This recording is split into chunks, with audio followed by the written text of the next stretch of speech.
Welcome to America News.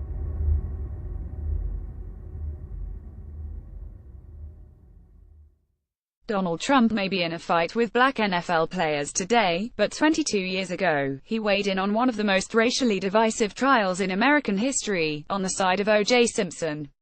A month after Simpson was acquitted in Los Angeles of murdering Nicole Brown and her friend Ron Goldman, Trump was on the Howard Stern show saying O.J. was probably framed and that 50 people could have planted the blood in Simpson's white Bronco that was among the chief bits of evidence against him. Simpson walked free today after 10 years in prison related to other charges. He is 70 years old and has served 10 years of a 33-year sentence for a 2008 armed robbery and kidnapping in relation to a confrontation with two sports memorabilia dealers in a Las Vegas hotel room. Keep up with this story and more by subscribing. No, but his 1995 acquittal of the two murders remained an enduring symbol of America's racial divide. In a 1995 CBS poll, 76% of whites thought the former FNL star was guilty while just 22% of blacks thought so.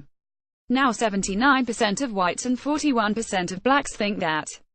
Only 10% of whites and 39% of blacks think he is not guilty. Trump declared his position on the juice on November 9, 1995, after Stern pointed out that O.J. had attended Trump's 1993 wedding to Marla Maples. Trump: well, I know how much you like O.J. and I know how innocent you feel he is.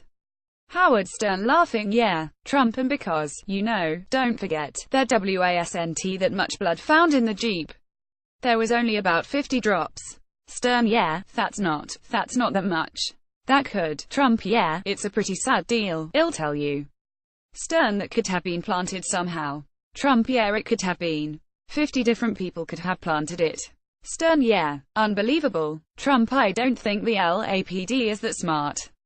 Trump's 1995 support of O.J. is not terribly surprising, given that he had a long pre-presidential history of friendships with black sports stars and celebrities, including Mike Tyson and Dennis Rodman, boxing promoter Don King, music impresario Russell Simmons, and even New York political leader Al Sharpton. The interview transcript comes from a trove of Stern interviews that were collected, transcribed and published by the website factbar.se last week. The audio was sent to the site by another site of bootleg Stern recordings, TrumpOnStern.com.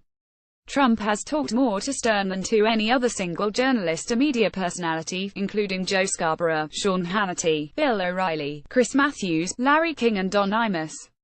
The voluminous archive contains more than 104,357 words Trump uttered on The Howard Stern Show, a number which is, by the site's calculations, 21% longer than The Art of the Deal, Trump's first bestseller, which weighed in at 86,575 words.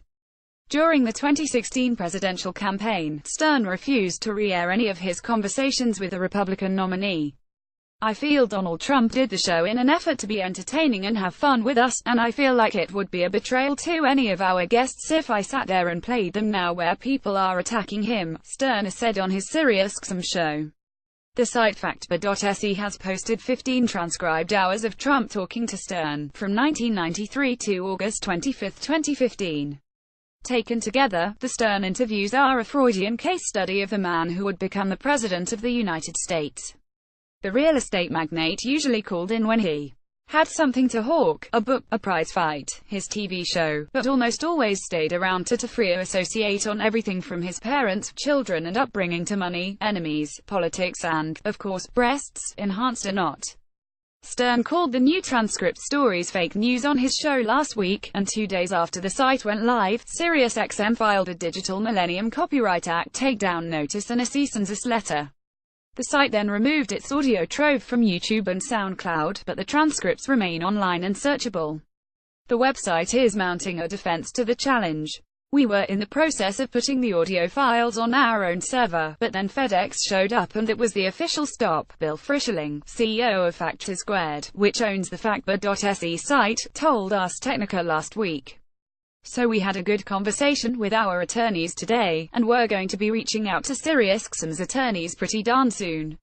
We've already exchanged brief notes, everybody is hoping to get it resolved amicably.